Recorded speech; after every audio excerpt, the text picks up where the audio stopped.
நம்முடைய முத்தமிழர் டாக்டர் கலைஞர் போட்ட திட்டங்கள். சத்துணவை சத்தான உணவாக மாற்றுவதற்கு சத்துணவில் முட்டை கொண்டு வந்தார். பிள்ளைகள் படிக்க வேண்டும் என்பதற்காக மாணவர்களுக்கு இலவச பஸ் பாஸ் கொண்டு வந்தார். எதிர்காலத்தில் இனி கணினிதான் என்பதை முன்கணித்து கம்ப்யூட்டர் கல்வியை கொண்டு வந்தார். பெண்களுக்கு சொத்துரிமையை தந்தார். பெண்களுக்கு 33 விழுக்காடு இடஒதுக்கீட்டை தந்தார். காவல்துறையில் பெண்களை பணியில் அமர்த்தினார். விவசாயிகளுக்கு இலவச மின்சாரத்தை தந்தார். விவசாயங்கள் மேம்பட வேண்டும் என்பதற்காக இந்தியாவிலேயே 42 அணைக்கட்டுகளை கட்டி தந்தார். குடிசைகளே இல்லாத மாநிலமாக தமிழ்நாட்டை உருவாக்க வேண்டும் என்பதற்காக குடிசை மாற்று வாரியம் தந்தார். பூசாரிகள் நலன் காக்க வேண்டும் என்பதற்காக பூசாரிகள் நல வாரியம் தந்தார். எல்லோரும் போக்குவரத்து துறையை பயன்படுத்த வேண்டும் என்பதற்காக ஒடுக்கப்பட்டவர்கள், பிற்படுத்தப்பட்டவர்கள், சூத்திரர்கள் என்று பேருந்துகளில் ஏற்றுவதற்கு அனுமதி மறுக்கப்பட்ட பொழுது தமிழ்நாடு அரசு போக்குவரத்து கழகத்தை உண்டாக்கி தந்தார். குடிநீர் வடிகால் வாரியத்தை உண்டாக்கி தந்தார். குக்கிராமங்களுக்கும் பயணம் செய்ய வேண்டும் என்பதற்காக மினி பஸ் திட்டம் தந்தார். மாவட்டந்தோறும் மருத்துவ கல்லூரி தந்தார். வள்ளுவனுக்கு குமரி முனையில் வானுயர சிலை எழுப்பினார். மிகவும் பிற்படுத்தப்பட்டோருக்கு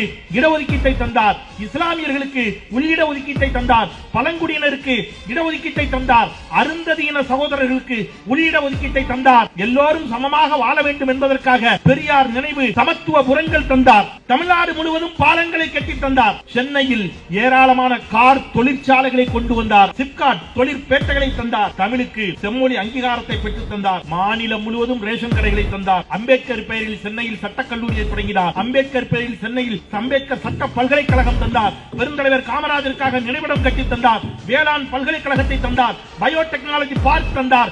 ஆசியாவில் மிகப்பெரிய கோயம்பேடு பேருந்து நிலையத்தை தந்தார். மிகப்பெரிய கோயம்பேடு மார்க்கெட்டை கட்டி தந்தார். மிகப்பெரிய தலைமைச் செயலகத்தை கட்டி தந்தார். அண்ணா நூற்றாண்டு நூலகத்தை தந்தார். மெட்ரோ ரயில் திட்டத்தை தந்தார். பறக்கும் ரயில் திட்டத்தையும் அவர்தான் தந்தார். உழவர்களின் வாழ்வு மேம்பட உழவர் சந்தை தந்தார். கலைஞர் காப்பீட்டு திட்டம் தந்தார். மாற்றுத்திறனாளிகள் நலவாரியம் தந்தார். திருநங்கைகள் நலவாரியம் தந்தார். கைம்பெண்கள் மறுவாழ்வு திட்டம் தந்தார். மீனவர்கள் நலவாரியம் தந்தார். விவசாயிகள் நலவாரியம் தந்தார்.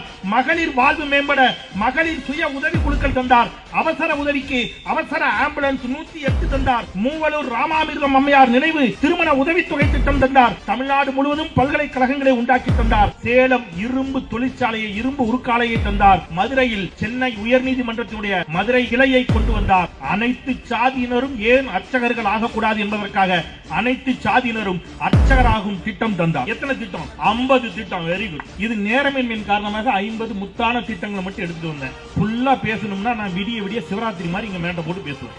நாளைக்கு பாஜக காரணம், அதிமுக காரணம் வந்து இதே மாதிரி ஒரு 10 திட்டம் 5 சொல்லுங்கடா. 5 திட்டம் நீங்க சொல்லுங்க. முடியுமா?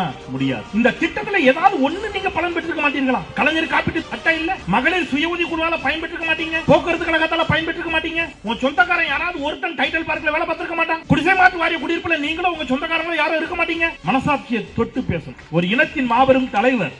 நீ ஒரு தலைவனை திட்டங்களில் தேடுனா நீ வந்து டான்ஸ் ஆடிக்கிட்டு சினிமா தியேட்டர்ல தேடுவேனா நான் என்ன பண்றது? கலைஞர் காப்பீட்டு அட்டை இல்லைன்னு சொன்னா எத்தனை குடும்பங்கள் அனாதையா போயிருக்கும் தெரியுமா? இவ்வளவு திட்டங்கள் தந்தவர் கலைஞர்.